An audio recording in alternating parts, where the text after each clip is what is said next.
This is a minute of mindfulness brought to you by One Mind Dharma.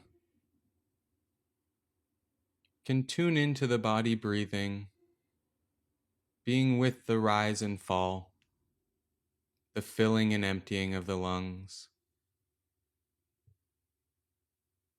making an effort to be with the breath from the beginning of the inhale all the way through the end of the exhale.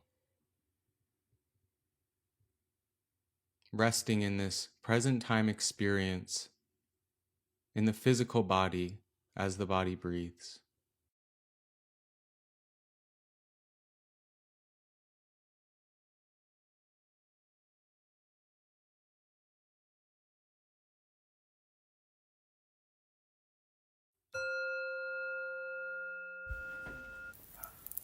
And as our candle is lit at the beginning of collective worship, it reminds us, what did Jesus say?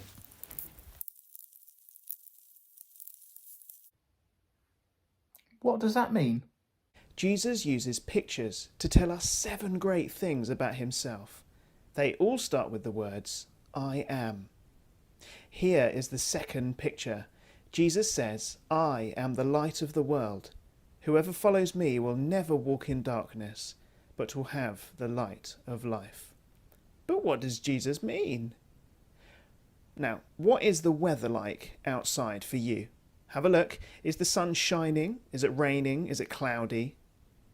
We use light all the time. Having good light from the sun means people can live on the earth. Light means we can live. But what do we do when it gets dark? We sleep. You are still alive, but you aren't doing all the fun stuff like playing, eating, or running when you're asleep. Darkness is for sleep. Light is for life. Jesus says he is the light. He is using a picture to say that following him is the best way to live. When we follow Jesus, we can live the best life. Jesus lives forever, and God's true book tells us that when we believe Jesus and follow him, we will live forever too. Where? Don't worry about that. God has got it sorted. Jesus said, I am the light of the world. Whoever follows me will never walk in darkness, but will have the light of life. What could we do to remember this? I think hide and seek is too easy. Let's do blindfolded hide and seek. You'll need 3 people, 1 to be blindfolded, 1 to go and hide, and 1 who has to help the blindfolded person find the person who is hidden. Take it in turns to be the blindfolded person and think about this. If Jesus is the light of the world, the best thing we can do is follow him, just like you have to follow the person giving you directions. Have fun and stay safe. Well, you put it like that, it makes complete sense. Good morning, everyone. I'm going to share a story with you this morning. It's called The Greedy Woodcutter. It's another interactive one, so get your pause button ready. There was once a woodcutter called Ivan. He was a good, kind man, but he had had a lot of bad luck. One day, when he was gathering and chopping wood, he discovered a cave in the hillside. He decided to explore it. To his amazement, Ivan found barrel after barrel of gold.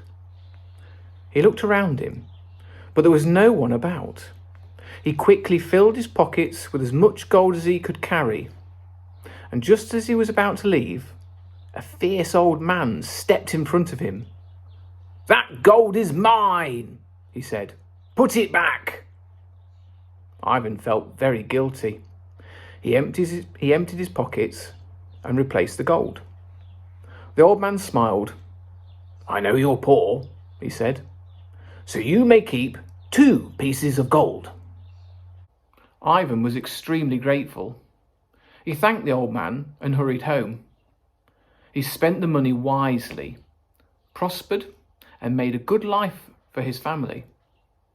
Several years went by, and even though Ivan now had a comfortable home and plenty to eat, he became dissatisfied.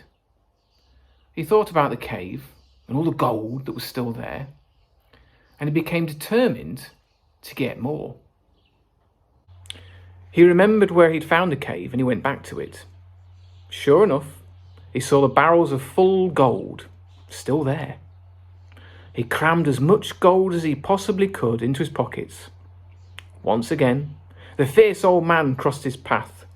"Put my gold back. You can keep 2 pieces, he said. "No," said Ivan. "I shall keep it all." And he rushed off, leaving the old man shaking his fist in anger. When Ivan arrived home, he put his hands in his pockets, but instead of gold, all he found were snakes, spiders, and insects. He was very angry, and he went back to the cave. He searched and he searched, but he couldn't find the gold.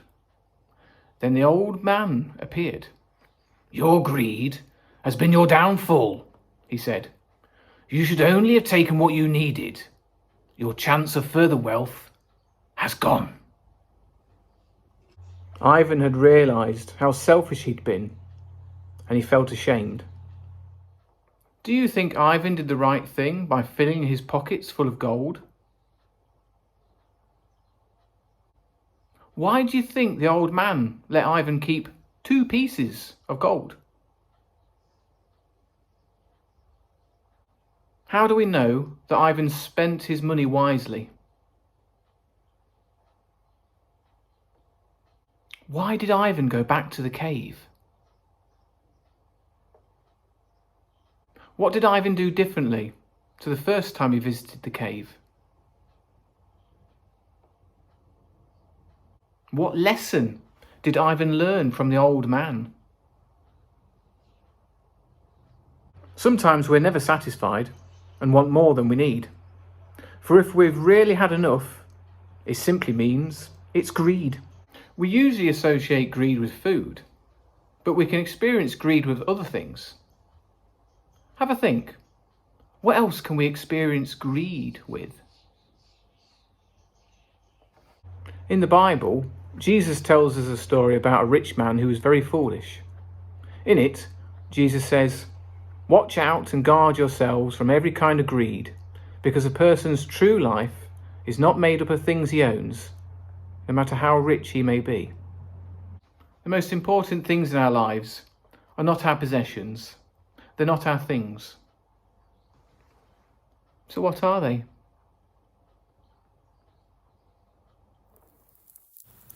And it's time for our prayer, and if you'd like this prayer to be your prayer, it's Arm at the end, you're welcome to look at the candle flame, or you can put your hands and your eyes together.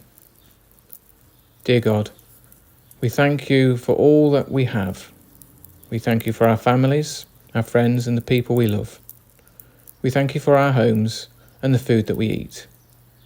We thank you for this wonderful world. Help us to take care of it for those who come after us.